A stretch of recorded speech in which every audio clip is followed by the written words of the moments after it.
نحمده ونصلي ونسلم على سيدنا ومولانا محمد رسوله النبي الأمين المكين الحنين الكريم الرؤوف الرحيم. أما بعد فأعوذ بالله من الشيطان الرجيم. بسم الله الرحمن الرحيم. إنك لعلى خلق عظيم.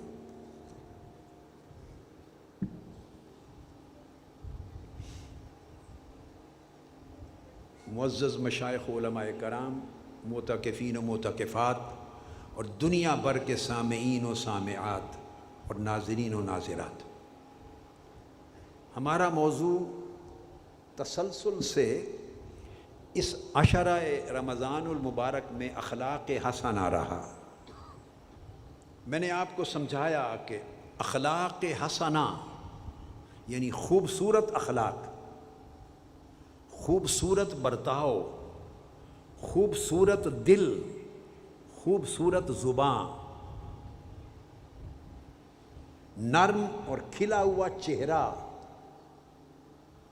اور طبیعت کی کشادگی، دوسروں کے لیے نرمی اور شفقت، یہ دین کی اصل روح ہے. یہ دین کی اصل روح ہے. اگر ہم اپنی طبیعتوں میں، اپنے مزاجوں میں، اپنے اخلاق میں، اپنے برتاؤ میں یہ خوبیاں پیدا نہیں کر سکتے تو یاد رکھ لیں کہ اللہ رب العزت ہماری عبادتوں کا، ہماری نمازوں کا، ہمارے روزوں کا، ہمارے سجود اور رکوع کا وہ محتاج نہیں ہے.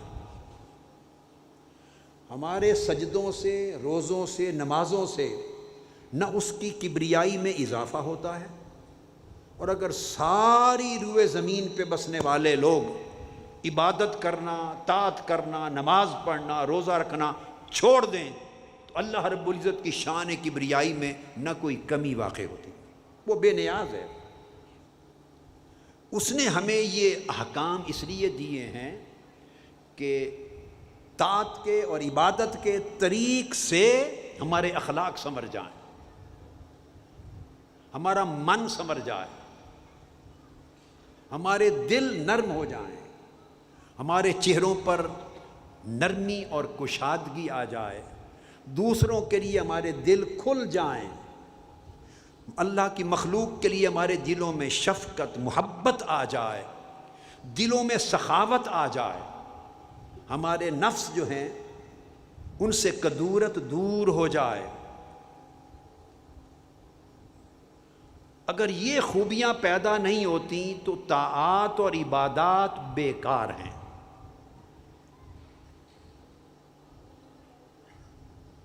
یہاں ایک حدیث نبوی سے ایک واقعہ جسے امام احمد بن حنبل نے اپنی مسند میں روایت کیا، آپ کو کوٹ کرتا ہوں، اور اسے انس بن مالک رضی اللہ تعالیٰ عنہ نے روایت کیا اور امام احمد بن حنبل نے تخریج کی. اور میرا خیال ہے یہ حدیث شاید آپ نے سنی نہیں ہوگی آج تک، اور اگر سنی ہوگی تو بہت قلیل افراد نے. ایک نیا تحفہ ہوگا اس نشست کا. اخلاق حسنہ کی عظیم ترین علامتوں میں سے یہ ہے کہ دل میں کسی شخص کے لیے حقد نہ ہو، حسد نہ ہو، بغض نہ ہو، عناد نہ ہو. دل اور طبیعت میں کسی کے لیے تنگی نہ ہو، طبیعت میں خشکی اور درشتگی نہ ہو، مزاج میں کسی کے لیے سختی نہ ہو. اور خاص طور پہ جو حدیث سنا رہا ہوں وہ یہ کہ کسی شخص کو اللہ جتنی عظمت دے، بلندی دے، جتنا مال و دولت دے، جتنی عزت دے، جتنی نعمت کرے، کسی کی نعمت پر حسد نہ آئے اور کسی شخص کے لیے دل میں میل نہ آئے. دل اس طرح صاف اور شفاف ہو جائیں، دل اس طرح اجلے ہو جائیں. اس کو کہتے ہیں حقد اور حسد اور بغض اور عناد. عداوت تو پھر دور کی بات ہے، ان چیزوں کی میل بھی دل میں نہ آئے، بلکہ دوسرے پر اگر اللہ کی نعمت ہو تو آپ اس کی فرحت اور خوشی اپنے دل میں محسوس کریں۔ یہ اخوت ہے۔ انس بن مالک رضی اللہ تعالیٰ عنہ روایت کرتے ہیں، کنا جلوسا مع رسول اللہ صلی اللہ علیہ وآلہ وسلم فقال یطلع الآن علیکم رجل من اہل الجنہ۔ کہتے ہیں مجلس تھی، آقا علیہ السلام تشریف فرما ہے، ہم آقا علیہ السلام کے ارد گرد بیٹھے تھے۔ اچانک حضور علیہ السلام نے فرمایا اپنے صحابہ سے، فرمایا ابھی تمہاری مجلس میں ایک ایسا شخص آنے والا ہے جو جنتی ہے۔ آپ نے خبر دی، فرمایا ابھی اسی لمحے ایک شخص داخل ہوگا اور میں اس کی ضمانت دے کے کہہ رہا ہوں کہ وہ جنتی ہے، تیار ہو جاؤ ایک جنتی کو دیکھنے کے لیے۔ انس بن مالک رضی اللہ تعالیٰ عنہ فرماتے ہیں کہ ہم نے ایک بات سنی، ہر کسی کی نگاہ دروازے کی طرف لگ گئی۔ ایک شخص داخل ہوا، عجیب سادہ سا دیہاتی سا آدمی لگتا تھا، اس نے اپنے جوتے ہاتھ میں پکڑے ہوئے، جوتے ہاتھ میں پکڑے ہوئے اور مجلس مصطفیٰ میں اندر آ گیا۔ ہم سب اس کی طرف تکنے لگے۔ آقا علیہ السلام نے فرمایا دیکھ لو اسے، جنتی۔ سب ورطہ حیرت میں۔ مجلس ختم ہو گئی، وہ شخص چلا گیا۔ اگلے دن پھر مجلس بپا ہوئی، آقا علیہ السلام نے پھر فرمایا ابھی ایک شخص تمہاری محفل میں آ رہا ہے اور جنتی ہے، تیار ہو جاؤ جنتی کو دیکھنے کے لیے۔ اب دیکھنے لگے کہ آج کون آتا ہے، دروازہ کھلا، وہی شخص پھر اندر آ گیا۔ سب تکتے رہ گئے، مجلس برخاست ہوئی۔ تیسرے دن پھر ہم آقا علیہ السلام کے حضور میں بیٹھے، آقا علیہ السلام نے وہی کلمات پھر دہرائے، ابھی اسی لمحے ایک جنتی داخل ہونے والا ہے۔ عین اس لمحے ادھر آقا علیہ السلام فرماتے، دروازہ کھلتا تو تیسرے دن بھی وہی شخص داخل ہو جاتا، تینوں دن ایک ہی شخص آیا۔ حضرت عبداللہ بن عمرو رضی اللہ تعالیٰ عنہ فرماتے ہیں اس حدیث کے واقعہ میں کہ میرے دل میں بڑا شوق ہوا کہ اس شخص کا عمل کیا ہے کہ آج 3 دن سے آقا علیہ السلام فرما رہے ہیں کہ ابھی جنتی آ رہا ہے اور بدل کے کوئی دوسرا شخص نہیں آیا، ہر روز یہی آتا ہے۔ کوئی بڑا عمل ہوگا اس کا، کوئی بڑی عبادات ہوگی، بڑی ریاضت ہوگی، شب زندہ دار ہوگا، طاعت گزار ہوگا، کیا عالم ہوگا۔ کہتے ہیں میں اس کے پیچھے پیچھے چل پڑا جب مجلس ختم ہوئی، اور راستے میں چل کے کہا کہ میری آرزو ہے اگر اجازت دیں تو 3 دن 3 راتیں آپ کے ساتھ آپ کے گھر میں گزاروں۔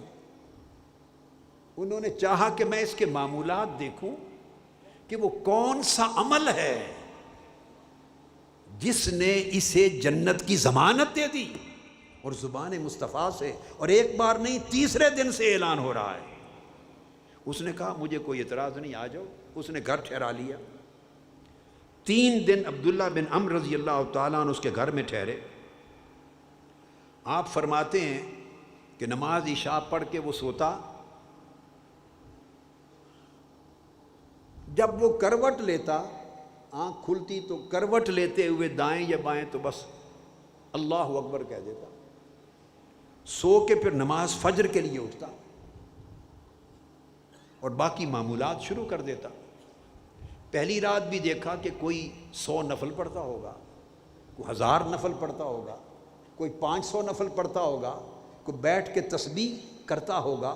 نہیں، اس کا معمول یہی، نماز عشاء پڑھی، فرض پڑھے، فجر کے لیے اٹھا۔ اس کی کوئی اضافی عبادت نہیں دیکھی، اس کی کوئی اضافی ریاضت نہیں دیکھی، غیر معمولی عمل نہیں دیکھا، غیر معمولی طاعت اور عبادت نہیں دیکھی۔ حضرت عبداللہ بن عمرو فرماتے ہیں جب 3 راتوں کا منظر دیکھا تو مجھے اپنی کوششیں بھی یاد آئیں جو ہم ریاضت کرتے ہیں، عبادت کرتے ہیں، عمل کرتے ہیں، نوافل پڑھتے ہیں، استغفار کرتے ہیں، تسبیحات کرتے ہیں، وہ بھی آنکھوں کے سامنے آنے لگے، اور اس کا عمل عبادات اور طاعت میں اپنے اعمال کے مقابلے میں ہلکا دکھائی دینے لگا، ہلکا۔ میں نے اس سے پوچھا، اے شخص، میں تو تیرے پاس 3 دن 3 راتوں کا قیام اس لیے کیا تھا کہ مجھے اس عمل کا پتہ چلے جس نے تجھے جنتی بنا دیا، اور زبان مصطفیٰ سے تمہارے جنتی ہونے کا 3 دن اعلان ہوتا رہا ہے، مگر مجھے کچھ نظر نہیں آئی، غیر معمولی چیز، میں کچھ نہیں دیکھ سکا۔ مجھے بتاؤ وہ عمل کیا ہے جس نے تجھے اس رتبے پر پہنچایا کہ آقا علیہ السلام تیرے جنتی ہونے کی 3 دن بشارت دیتے رہے، وہ عمل کیا ہے؟ اس نے کہا مجھے جواب میں کہ اور تو کچھ نہیں، یہی کچھ ہے جو تم نے دیکھا ہے، یہی کچھ ہے جو 3 دن دیکھا ہے۔ کہتے ہیں میں چل پڑا واپس، اور اسی سوچ میں گم تھا، میری سمجھ میں کچھ نہیں آ رہا تھا۔ ادھر زبان مصطفیٰ تھی، آقا علیہ السلام کی بشارت تھی، آقا علیہ السلام کا اعلان تھا، ادھر میرا اپنا مشاہدہ تھا 3 دن 3 رات کا دیکھا ہوا، کچھ سمجھ میں نہیں تھا، ورطہ حیرت میں تھا۔ جو ہی میں مڑا تو اس نے پیچھے سے آواز دی، اس نے کہا آؤ، ایک بات یاد آئی ہے مجھے، تمہارے سوال کے جواب میں بتا دوں۔ اس نے کہا عبداللہ بن عمر میں کہ میرے کانوں میں آقا علیہ السلام کے الفاظ گونج رہے ہیں ہر روز، یتلو علیکم الآن رجل من اہل الجنہ، ابھی ایک جنتی شخص تمہاری مجلس میں آنے والا ہے، اور ہر روز تم آتے رہے ہو۔ خاص عمل مجھے نظر نہیں آیا جس نے جنت کی ضمانت دے دی ہے، کیا؟ اس نے کہا میں نے اس لیے بلایا، اور تو مجھے بھی کچھ معلوم نہیں، عمل تو اسی طرح کے فرائض واجبات کی ادائیگی ہے جو آپ نے دیکھے ہیں، اضافی چیزیں نہیں ہیں۔ ایک بات فقط ہے، وہ اللہ بہتر جانے اور اللہ کا رسول بہتر جانے، فرمایا صرف ایک چیز ہے، اس نے یہ کہ اعمال طاعات اور عبادات تو یہی کچھ ہیں، مگر اتنی بات یہ ہے، یہ میں حلفاً کہتا ہوں کہ میرے دل میں یہ پورا معاشرہ ہے جن کے ساتھ برتاؤ رہتا ہے، کسی شخص کو اللہ نے جتنی نعمت سے نوازا ہو، میں نے زندگی بھر اپنے دل میں رتی برابر نہ کسی کا حسد پایا ہے، اور نہ کسی کے لیے اپنے دل میں کوئی میل دیکھا ہے۔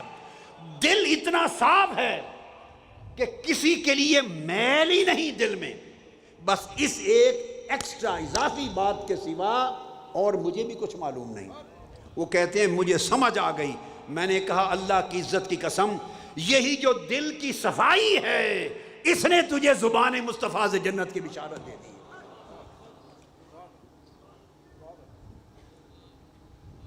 ایک بات یاد رکھ لیں، کوئی شخص دنیا میں نہیں جو یہ دعویٰ کر سکے کہ میری یہ نماز 100% مقبول ہے۔ ہم نماز پڑھتے ہیں، اللہ کے امر پہ چھوڑ دیتے ہیں، اس کی منشا پر، اس کی مشیت پر، وہ چاہے قبول کر دے چاہے قبول نہ کرے۔ ہم روزے رکھتے ہیں، حج کرتے ہیں، زکوٰۃ دیتے ہیں، اعمال کرتے ہیں، کسی چیز پر قبولیت کی ضمانت نہیں ہے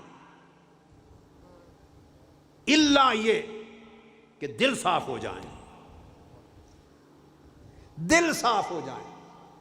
یاد رکھ لیں، اگر دل میں صفائی ہو جائے، کسی کے لیے غل اور غش نہ رہے، کسی کے لیے حسد اور بغض نہ رہے، کسی کے لیے تنگی نہ رہے، کسی کے لیے دل میں میل اور کچیل نہ رہے، دل کسی کا برا نہ چاہے، ہر ایک کے لیے دل اسی طرح خوش ہو، دل خیر خواہ بن جائے دوسروں کا، دل بہی خواہ بن جائے دوسروں کا۔ اگر دل کی کیفیت یہ ہو جائے، حسد سے پاک، بغض سے پاک، عناد سے پاک، عداوت سے پاک، حرص سے پاک، لالچ سے پاک، اگر یہ ساری غلاظتیں دل سے نکل جائیں اور دل کا کوٹھا، دل کا حجرہ صاف ہو جائے، یہ ایک ایسی کیفیت ہے کہ اس کی قبولیت کی ضمانت اللہ کے رسول نے دے دی ہے۔ اس لیے ضمانت دے دی ہے کہ انما الاعمال بالنیات، اعمال کا دار و مدار دل کی نیت پر ہے۔ نیت کیا ہے؟ وہ دل کی کیفیت کا عنوان ہے۔ دل کے ارادے کا عنوان ہے۔ اعمال دنیا دیکھتی ہے، اعمال ان کا ظاہری وجود ہے۔ آپ نے قیام کیا، رکوع کیا، سجود کیا، سلام کیا، تسبیح کی، روزہ رکھ، اعمال دنیا دیکھتی ہے، دل کی کیفیت اور نیت صرف اللہ دیکھتا ہے۔ لوگ دلوں کی کیفیت اور نیت کو نہیں دیکھتے۔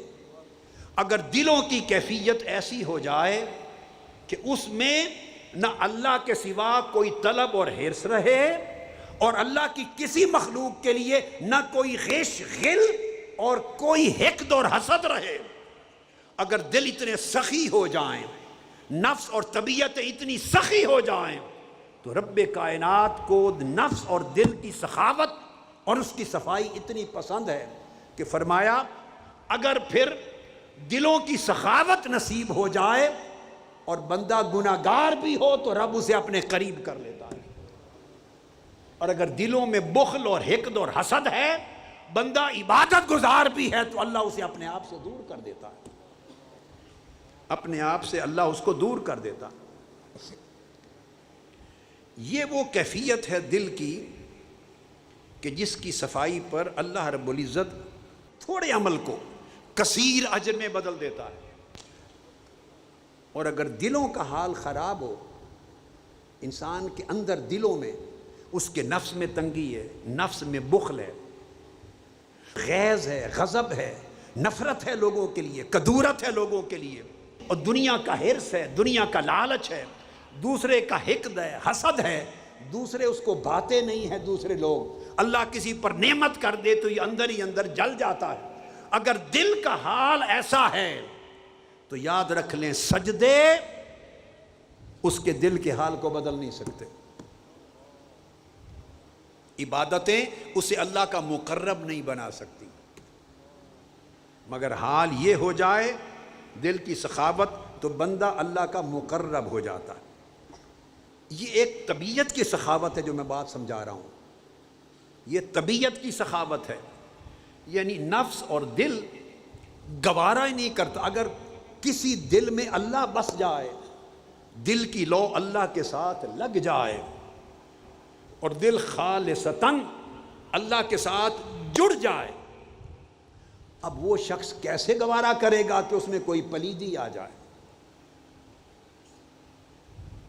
اور اس کو دوسرے اینگل سے دیکھیں، اگر آپ کے گلاس میں، پیالے میں، برتن میں تھوڑی سی بھی غلاظت ہو اور کوئی اس پیالے میں دودھ ڈال دے، شربت ڈال دے، لو افطار کر لو، پی لو، آپ پیئیں گے؟ جتنے پیاسے بھی ہیں، جس برتن میں غلاظت ہوتی ہے اس میں اعلیٰ سے اعلیٰ مشروب آپ نہیں پیتے، آپ اس برتن میں مشروب نہیں ڈالتے، ڈالتے ہیں؟ اس برتن میں آپ دودھ نہیں ڈالتے، اس برتن میں پانی نہیں ڈالتے جس میں غلاظت ہو۔ آپ نے پانی بھی پینا ہو تو برتن کو صاف مانگتے ہیں، تو جب آپ برتن میں پانی ڈالنے کے روادار نہیں ہیں، پانی جس برتن میں غلاظت ہو، تو دل کے برتن میں غلاظت ہو تو رب اپنی محبت کیسے ڈالے گا؟ جس دل کے برتن میں غلاظت ہو، حرص کی، حقد کی، حسد کی، بغض کی، تنگی کی، رب اس میں اپنی معرفت کیسے ڈالے گا؟ رب اس دل کے اندر اپنا ذکر کیسے ڈالے گا؟ اس دل میں اللہ پاک اپنا نور کیسے اتارے گا؟ یاد رکھ لیں دو چیزیں اکٹھی نہیں رہ سکتی، ظلمت اور نور، اندھیرا اور روشنی۔ یا رات ہوگی پھر اس وقت دن نہیں ہوگا، اگر دن ہوگا تو اس وقت میں رات نہیں ہوگی۔ ایسا نہیں ہو سکتا کہ ایک ہی وقت میں دن کا اجالا بھی ہو اور رات کا اندھیرا بھی ہو، یہ دو متضاد چیزیں ہیں۔ جس طرح دن کا اجالا اور رات کا اندھیرا اکٹھا نہیں ہوتا، اس طرح اللہ کی ذات کے ساتھ صدق، اخلاص، وفاداری، اللہ کی محبت، اللہ کی معرفت، اللہ کی قربت، اللہ کی بارگاہ سے الہام، اللہ کی انعامات، اللہ کا القاء، اللہ کی عطا، اللہ کی سخا اس دل میں نہیں آتی جس دل کے اندر اللہ کی مخلوق کے ساتھ نفرتیں ہوں، کدورتیں ہوں، حرص کی پلیدی ہو، لالچ ہو، جس دل میں تکبر ہو، جس میں رعونت ہو، جس بندے کے دل میں کڑ کڑ اور چڑ چڑ ہو، دوسرے پر اللہ کا کرم ہو رہا ہے، یہ گھر بیٹھے ہی پیچ و تاب کھائے جا رہا ہے۔ جو دل دوسروں کے عیب تلاش کرتا ہے، عیب تلاش کرنے والے کے دل میں اللہ خیر نہیں اتارتا، خیر نہیں اتارتا۔ وہ کہتا ہے میرے بندے اگر ایک جگہ تعلق رکھ، یا مجھ سے رکھ، یا شر طلبی سے رکھ، یا لوگوں کے عیب تلاش کرنے سے واسطہ رکھ، یا مجھ سے خیر طلب کرنے سے واسطہ رکھ، تو اللہ پاک اپنا کرم نہیں کرتا اس دل پر جس دل میں غلاظت ہوتی ہے، جس طبیعت میں غلاظت ہوتی ہے، جس نفس میں تنگی ہوتی ہے۔ چونکہ اللہ اگر کسی کے دل میں اپنا نور دے دے تو وہ تو زمین و آسمان کی وسعتیں بھی اس دل کے مقابلے میں تنگ ہو جاتی ہیں۔ یہ نفس کی سخاوت ہے، یہ دلوں کی وسعت ہے، یہ نفس کی پاکیزگی ہے، یہ دلوں کی پاکیزگی اور طہارت ہے، اور یہ مزاج کی وسعت اور سخاوت ہے، جس میں کسی شخص کے عیب کو دیکھنے کی گنجائش نہیں رہتی۔ اور جب آپ کسی کا عیب دیکھتے نہیں، اس کی علامت کیا ہے؟ آپ کسی کا عیب نہیں دیکھتے تو یہ ماتھے پر تو نہیں لکھا ہوا ہوتا، اس کی علامت سن لیں۔ دل کا جو حال ہے اس کی عکاس بندے کی زبان بھی ہوتی ہے، بندے کا چہرہ بھی ہوتا ہے، ظاہر باطن کا عکاس ہے۔ کون عیب جوئی کرتا ہے، کون حقد اور حسد اور بغض رکھتا ہے، کون نہیں، اس کی زبان کو دیکھیں۔ اگر تو وہ دوسرے پر طعن و تشنیع کرتا ہے، دوسرے کی عیب جوئی کرتا ہے، دوسروں کی برائیاں نکالتا، برائیاں بیان کرتا ہے، دوسروں کے نقص بیان کرتا ہے، اس کا مطلب یہ ہے کہ اسے ابھی بندوں کی برائی سے غرض ہے، اپنے باطن کی اچھائی سے غرض نہیں ہے۔ اگر اس کا دل صاف ہوگا تو اس کی زبان صاف ہوگی۔ آقا علیہ الصلوۃ والسلام نے فرمایا لا یستقیم ایمان عبد حتی یستقیم قلبہ ولا یستقیم قلبہ حتی یستقیم لسانہ۔ کسی شخص کا ایمان پختہ نہیں ہوتا، کامل نہیں ہوتا جب تک اس کا دل استقامت پہ نہ آ جائے، اور دل استقامت پہ نہیں ہوتا جب تک اس کی زبان استقامت پہ نہ آ جائے۔ زبان کی صفائی دل کی صفائی کی آئینہ دار ہے۔ جن لوگوں کے دل صاف ہو جاتے ہیں، آپ سال ہا سال ان کی مجلس میں بیٹھے کسی کی غیبت نہیں سنیں گے، کسی کا عیب نہیں سنیں گے، کسی کی برائی نہیں سنیں گے، کسی پر تہمت نہیں لگائیں گے، کسی کا نقص بیان نہیں کریں گے۔ جس زبان پر کسی کا نقص نہیں آتا سمجھ لیں وہ دل نقص سے پاک ہے۔ جس کی زبان پر کسی دوسرے شخص کا عیب نہیں آتا سمجھو اس کا اپنا دل عیب سے پاک ہے۔ جس شخص کی زبان دوسرے پر کیچڑ نہیں اچھالتی سمجھو اس کے دل میں کیچڑ نہیں، صاف اور اجلا دل ہے۔ تو جس گھر کو، کوٹھے کو اللہ صاف دیکھتا ہے اسی کوٹھے کا مہمان بنتا ہے، اسی دل کا مہمان بنتا ہے، اس دل میں قیام کرتا ہے، اس دل میں قیام کرتا ہے۔ اور جس دل میں اللہ قیام کر جائے کعبہ اس دل کا طواف کرتا ہے۔ جو دل اللہ کا مسکن ہو جائے کعبۃ اللہ اس دل کا طواف کرتا ہے۔ یہی بات مولانا روم نے کہی کہ جس شخص کا دل صاف اور ستھرا ہو جائے اس کے دل کو تھام لے، وہ اللہ کا مسکن ہے۔ اور جس کا دل اللہ کا مسکن بن جائے، تم کعبے کے طواف کو جاتے ہو اور کعبہ ایسے لوگوں کے دلوں کا طواف کرتا ہے۔ کیوں؟ وہ دل اللہ کا مسکن ہے۔ پھر طبیعت بدل جاتی ہے، برتاؤ بدل جاتا ہے، طرز زندگی بدل جاتا ہے، طرز فکر بدل جاتا ہے، بندہ سر تا پا سخاوت بن جاتا ہے، سر تا پا سخاوت ہو جاتا ہے، سر تا پا جود و عطا ہو جاتا ہے، سر تا پا عفو و درگزر ہو جاتا ہے، وہ بندہ سخی ہوتا ہے، وہ جواد ہوتا ہے۔ سیدنا مولا علی المرتضیٰ کرم اللہ وجہ الکریم ایک روز رو رہے ہیں، امام ابو القاسم القشیری روایت کرتے ہیں رسالہ میں کسی نے پوچھا فقیل لہو ما یبکیک، اے مولا کائنات آپ کو کیا چیز رلا رہی ہے، کیوں رو رہے ہیں؟ اب دیکھیے کہ دلوں کا حال کس طرح بدلتا ہے، سوچ کس طرح بدلتی ہے، طرز فکر کیسے بدلتا ہے، زاویہ عمل کیسے بدلتا ہے۔ پوچھا کیوں رو رہے ہیں؟ فرمایا اس لیے فقال لم یأتنی ضیف منذ 7 ایام، آج 7 دن ہو گئے میرے گھر کوئی مہمان نہیں آیا، اس لیے رو رہا ہوں۔ آج 7 دن ہو گئے میرے گھر کوئی مہمان نہیں آیا۔ پھر اس نے پوچھا، پوچھنے والے نے، میں اس سے کیا سمجھوں، رونا کیوں آیا؟ فرمانے لگے وَأَخَافُ أَن يَكُونَ اللَّهُ تَعَالَى قَدْ أَهَانَنِي، مجھے ڈر لگنے لگ گیا ہے کہ کہیں میں اللہ کی نگاہ میں گر تو نہیں گیا، اللہ کی نگاہ میں گر تو نہیں گیا کہ اس نے کوئی مہمان میرے گھر نہیں بھیجا۔ شاید اللہ کی ذات سمجھتی ہے کہ میرے دل میں اتنی سخاوت نہیں رہی جس سخی کے پاس اللہ نے اپنا مہمان بھیجنا تھا۔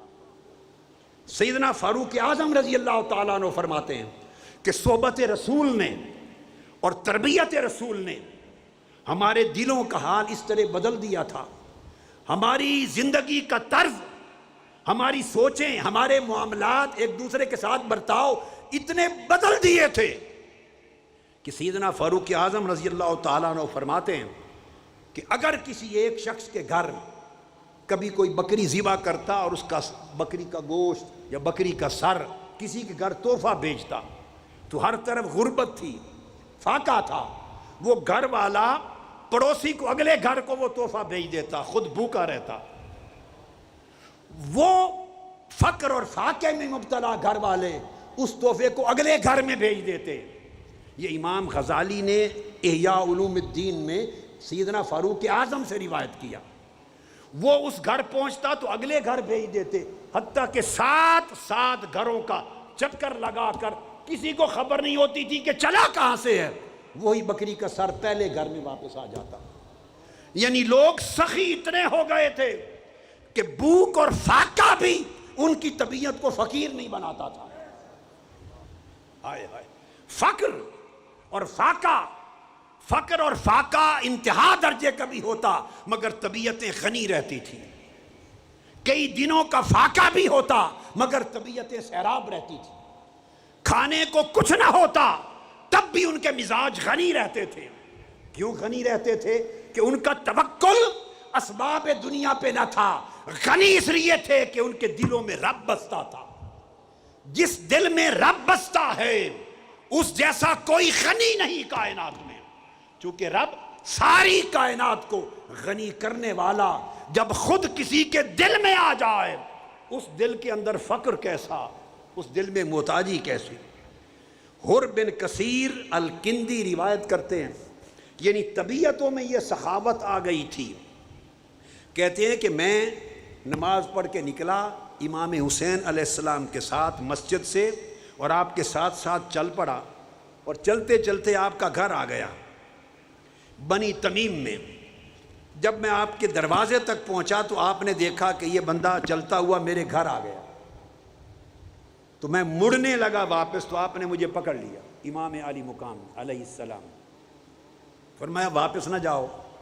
میں نے کہا حضور میں تو بس ایسے آپ کے ساتھ آیا۔ تو فرمایا نہیں، کھانا کھا کے جاؤ۔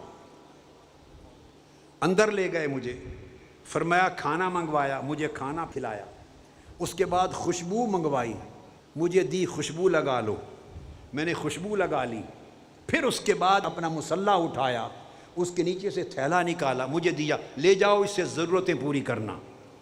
میں وہ تھیلا لے کے گھر آیا، گھر آ کر گنے تو 500 درہم تھے اس تھیلی میں۔ صرف ان کے ساتھ چند قدم چل کے ان کے دروازے تک گیا، طلب بھی نہیں کی، کوئی حاجت نہیں رکھی، بغیر مانگنے کے جھولی بھر کے روانہ کی۔ یہ سخاوت مال سے نہیں آتی، یہ سخاوت حال سے آتی ہے۔ یہ سخاوت مال سے نہیں آتی، مالدار ہو کے بھی بخیل ہوتا ہے۔ یہ سخاوت حال سے آتی ہے۔ دوستو جب دل سخی ہو جاتے ہیں تو بھلے ایک لقمہ بھی پاس نہ ہو تو بندے کا کرم تھمتا نہیں ہے۔ یہ ان کے کرم تھے، یہ ان کی سخاوت تھی۔ امام حسن البصری روایت کرتے ہیں کہ عبداللہ بن عمر رضی اللہ تعالیٰ عنہ کا معمول تھا، جتنی دیر ہو جاتی بیٹھے رہتے، بھوکے بیٹھے رہتے، جب تک شہر کا کوئی یتیم نہ بلا کے لے آتے کھانا نہیں کھاتے تھے۔ یتیم بچے کے بغیر کھانا نہیں کھاتے تھے، دسترخوان بغیر یتیم بچے کے انہیں اچھا نہیں لگتا تھا۔ یہ عبداللہ بن عمر رضی اللہ تعالیٰ، کیونکہ آقا علیہ السلام نے تعلیم یہ دے رکھی تھی۔ میں جوڑ کے چند ایک گوشوں کو، متفرق گوشوں کو ایک کر کے بتا رہا ہوں چونکہ آخری نشست ہے۔ تربیت یہ کر رکھی تھی آقا علیہ السلام نے۔ صحیح مسلم میں حدیث ہے، فرماتے تھے طعام الواحد یکفی الاثنین و طعام الاثنین یکفی الاربع و طعام الاربعۃ یکفی الثمانیہ۔ یہ ذہن بنا رکھے تھے، یہ تربیت مصطفیٰ تھی۔ فرماتے تھے لوگوں، ایک شخص کا کھانا دو کو زندہ رکھنے کے لیے کافی ہے، دو کا کھانا چار کو زندہ رکھنے کے لیے کافی ہے، اور چار کا کھانا 8 لوگوں کو زندہ رکھنے کے لیے کافی ہے۔ 8 لوگوں کو زندہ رکھنے کے لیے کافی ہے۔ اب جب تربیت یہ ہو تو پھر کوئی ضرورت مند کے بغیر کھانا ہی کیوں کھائے؟ یعنی ان کے زاویہ نگاہ بدل دیے تھے، ان کی طرز زندگی بدل دی تھی۔ ہم ان امور کو، ان معاملات کو، اس طرز زندگی کو دین کا اور عبادت کا اور ایمان کا حصہ ہی نہیں سمجھتے، حالانکہ ایمان کا مغز یہی ہے، دین کا مرکز و محور یہ ہے۔ ایک سفر ہے، صحیح مسلم میں حدیث ہے، آقا علیہ السلام نے دیکھا بعض لوگوں کے پاس سواریاں ہیں، بعض پیدل ہیں، بعضوں کے پاس کھانا پینا ہے، بعضوں کے پاس نہیں ہے۔ اب تلقین ہر لمحے یہ ہوتی۔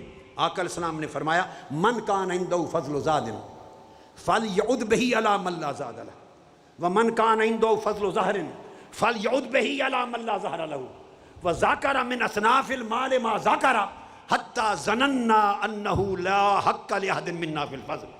آقا نے فرمایا تم میں سے جس شخص کے پاس ضرورت سے زائد کھانا پینا ہے وہ لوٹا دے، اسے لوٹا دے۔ کیا لفظ فرمائے؟ فَلْيَعُدْ بِهِ، وہ لوٹا دے اسے جس کے پاس ضرورت کا کھانا نہیں، اور فرمایا جس کے پاس ضرورت سے زائد سواری ہے وہ لوٹا دے اسے جس کے پاس اپنی ضرورت کی سواری نہیں۔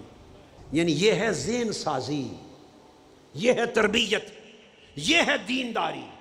یہ نہیں فرمایا کہ وہ دے دے جس کے پاس ضرورت کا کھانا اور سواری نہیں۔ چونکہ اگر فرماتے دے دے تو دینے کا معنی یہ بھی ہوتا ہے کہ ہے تو آپ کا، اسے دے دے، یہ احسان بنے گا۔ یہ احساس بھی نہیں ہونے دیا کہ دینے والا یہ خیال بھی لائے کہ یہ میرا احسان ہے اس محتاج پر۔ فرمایا فَلْيَعُدْ بِهِ، لوٹا دے اسے۔ ذہن یہ بنایا کہ جس کے پاس زائد دولت ہے، زائد ضروریات زندگی ہیں اور سامان آسائش ہے، وہ لوٹا دے اسے جس کے پاس ضرورت کی چیزیں نہیں۔ مطلب یہ ہے کہ یہ نظام کی خرابی ہے، یہ تقسیم میں خرابی ہے، نظام مبنی پر انصاف نہیں، یا آپ کے معاملات میں کوئی نقص ہے۔ یہ حق بھی انہی کا تھا جو محروم ہیں، وہ چھن کر آپ کے پاس آ گیا۔ لہذا لوٹا دے کا مطلب یہ ہے احسان نہ کر دے کر، یہ سمجھ اسی کا ہے، غلطی سے آپ کے پاس آ گیا، اس کا حق اس کو لوٹا دے۔ دو بھی مگر دے کر یہ بھی نہ سمجھو کہ میں نے دیا ہے، میں بھی نکال دو۔ اب یہ آقا علیہ السلام ذہن سازی فرماتے، اس طرح کی طبیعت فرماتے، تربیت۔ اور صحیح مسلم میں یہ بھی حدیث ہے، آقا علیہ السلام نے فرمایا، اور صحیح بخاری میں متفق علیہ، ابو موسیٰ اشعری رضی اللہ تعالیٰ عنہ روایت کرتے ہیں، فرمایا یہ جو اشعری قبیلے کے لوگ ہیں نا، اشعری ایک قبیلہ تھا، فرمایا فہم منی وانا منہم، وہ مجھے اتنے اچھے لگتے ہیں کہ وہ مجھ سے ہیں اور میں ان میں سے ہوں۔ اشعری قبیلے کے لوگ مجھ سے ہیں اور میں ان میں سے ہوں۔ صحابہ کرام نے پوچھا یا رسول اللہ، ان کا قبیلہ اور آپ کا قبیلہ اور، آپ ان میں سے کیسے اور وہ آپ میں سے کیسے؟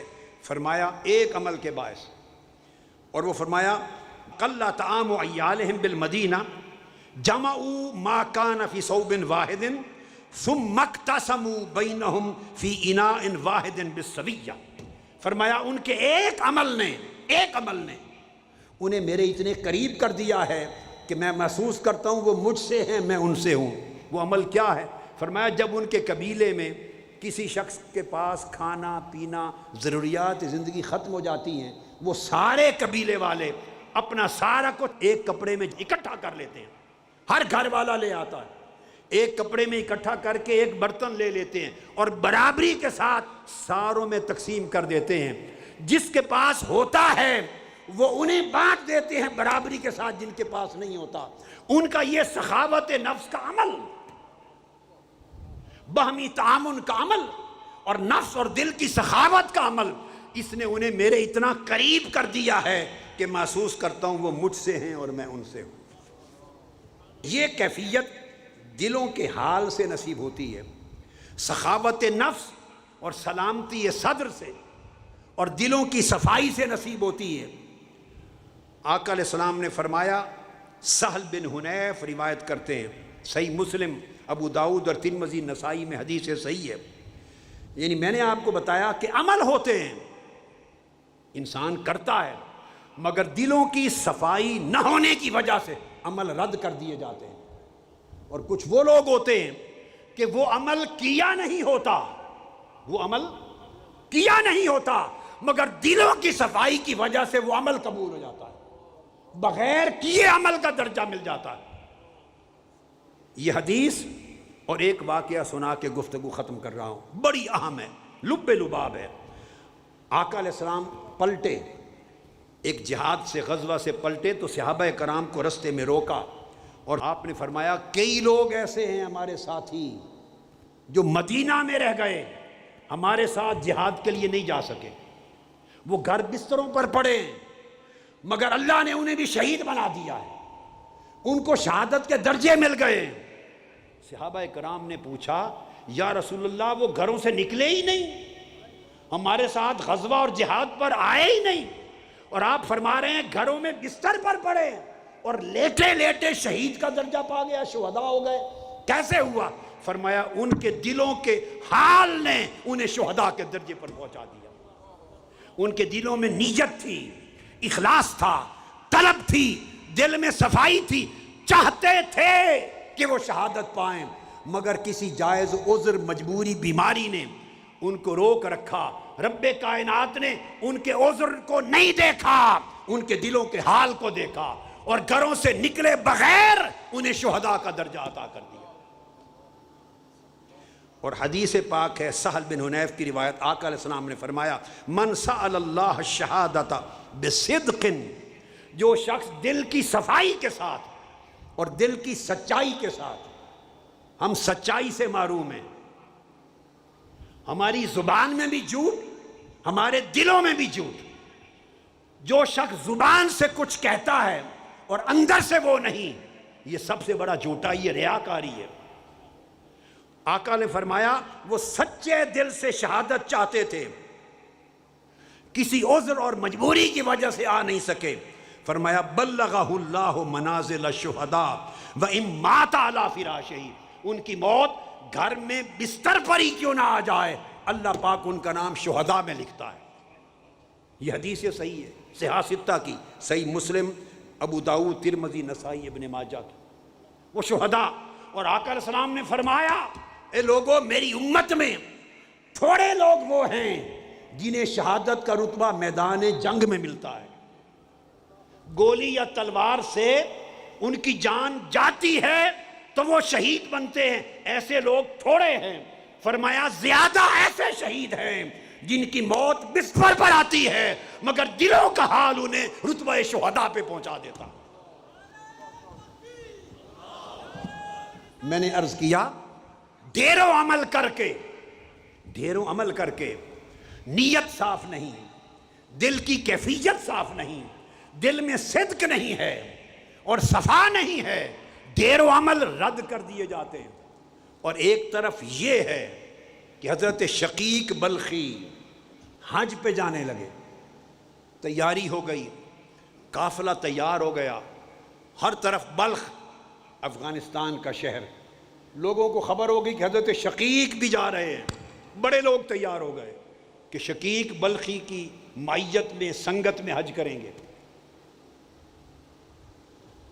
جب حج پہ روانگی کا دن آیا، حضرت شقیق بلخی نے معذرت کر دی کہ میری کچھ مجبوری بن گئی، میں نہیں جا سکتا۔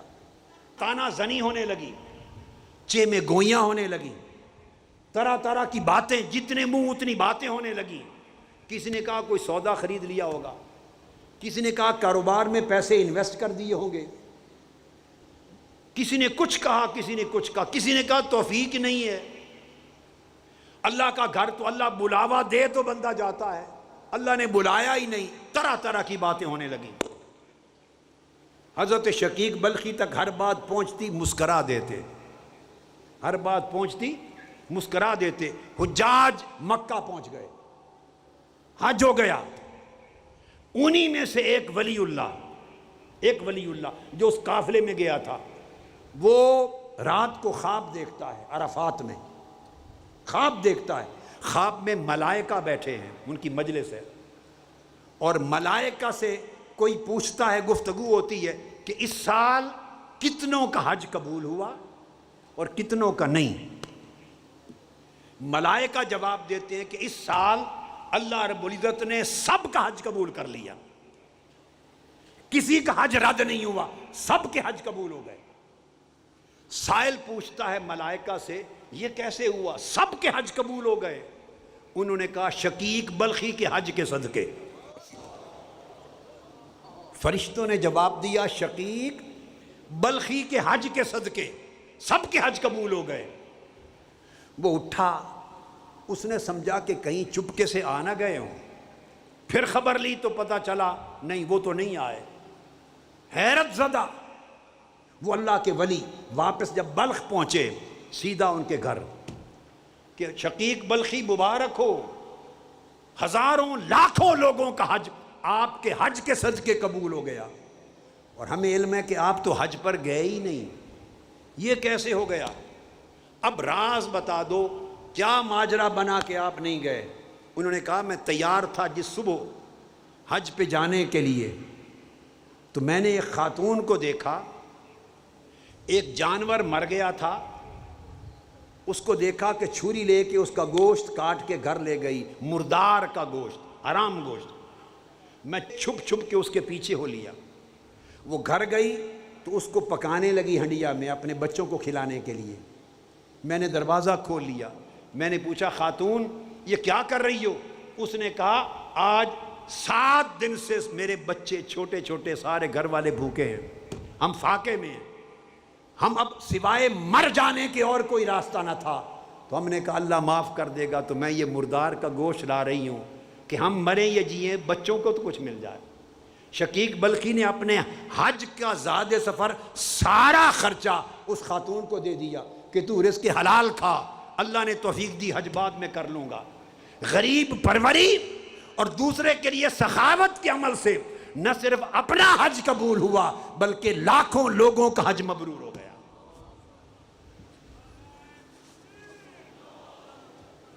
اس چیز کو ذہن میں رکھ لیں، اگر من صاف نہ ہو تو تن کے ذریعے انجام پانے والا کوئی عمل قبول نہیں ہوتا، تن کا ہر عمل رد ہو جاتا ہے اگر من صاف نہ ہو۔ اگر من میں سخاوت اور طہارت آ جائے، من سخی ہو جائے، اللہ کی مخلوق کے ساتھ رحمت اور شفقت آ جائے، تو تن بہت زیادہ مشقت کرے یا نہ کرے وہ سمندروں سے بڑھ کے اجر پاتا ہے۔ اس لیے آقا علیہ السلام نے فرمایا کہ جو شخص مجھے 3 چیزوں کی ضمانت دے دے، اور ایک حدیث میں فرمایا 6 چیزوں کی ضمانت دے دے، میں اس کو جنت کی ضمانت دیتا ہوں، جنت کی ضمانت دیتا ہوں۔ اللہ نے جو امانت دی ہے اس کی حفاظت کرے، جب بات کرے تو سچی کرے، جھوٹ نہ بولے، اور حسن اخلاق رکھے، اور دل اور طبیعت اللہ کی مخلوق کے لیے سخی ہو، سخاوت ہو۔ آقا علیہ السلام نے فرمایا اور رزق حلال کا لقمہ کھائے میں اس کو جنت کی ضمانت دیتا ہوں۔ اس لیے ارشاد فرمایا اللہ پاک نے ھذا یوم ینفع الصادقین صدقہم، قیامت کے دن اللہ پاک فرمایا یہ وہ دن ہے، بڑی خاص بات ہے، بڑی خاص بات۔ قرآن مجید سورہ المائدہ آیت نمبر 119، یہ نہیں فرمایا اس آیت کریمہ میں کہ یہ وہ دن ہے کہ نمازیوں کو ان کی نمازیں فائدہ دیں گی، نہیں فرمایا۔ آقا علیہ السلام نے فرمایا اللہ کی عزت کی قسم کوئی شخص اپنے اعمال کی بنیاد پر بخشا نہیں جائے گا۔ اعمال کا حال تو یہ ہے کہ اعمال کسی کی بخشش کی ضمانت نہیں دیں گے، اور قرآن میں اللہ پاک فرماتے ہیں قال اللہ ھذا یوم ینفع الصادقین صدقہم، قیامت کے دن آواز بلند ہوگی آج وہ دن ہے کہ جن کے دلوں میں سچائی ہے آج وہ سچائی ہر ایک کو نفع دے گی، وہ سچائی بخشش کی ضمانت دے گی۔ اس لیے فرمایا یا ایھا الذین آمنوا اتقوا اللہ وکونوا مع الصادقین، اے ایمان والو اللہ کا تقوی اختیار کرو اور سچوں کے ساتھ ہو جاؤ، تاکہ سچوں کی سنگت سے تمہیں من کی صفائی نصیب ہو جائے اور دل کی سچائی نصیب ہو جائے۔ من کی صفائی اور دل کی سچائی، من کی صفائی اور دل کی سچائی یہ قیامت کے دن نفع دے گی، قیامت کے دن ضمانت بنے گی آپ کی بخشش و مغفرت کا۔ اس لیے آقا علیہ الصلوۃ والسلام جب مکہ معظمہ سے نکلے اور مدینہ پاک میں داخل ہوئے تو اپنے شہر مدینہ کو جس میں داخل ہو رہے تھے فرمایا مدخل صدق، جس شہر سے نکلے فرمایا مخرج صدق، یہ مدخل صدق ہے، سچائی کا شہر ہے، جس کو چھوڑ کے جا رہا ہوں سچائی کا شہر ہے۔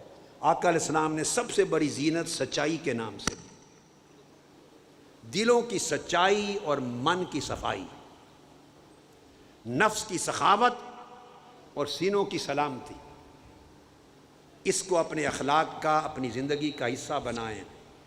اللہ رب العزت اس نفوس کی سخاوت اور من کی صفائی کے طفیل تھوڑے عمل کو بڑے کثیر اجر میں بدل دے گا، دنیا بھی سنوار دے گا اور آخرت بھی سنوار دے گا۔ یہ آخری سبق ہے اس عشرہ اعتکاف کا، اخلاق حسنہ کا ایک طویل مضمون ہے، وہ سالوں بھی ختم نہیں ہوتا، سالوں بھی ختم نہیں ہوتا، اس لیے کہ اخلاق حسنہ آقا علیہ السلام کا حسن سیرت ہے، حضور کی زندگی کا حسن ہے، وہ کیسے ختم ہو؟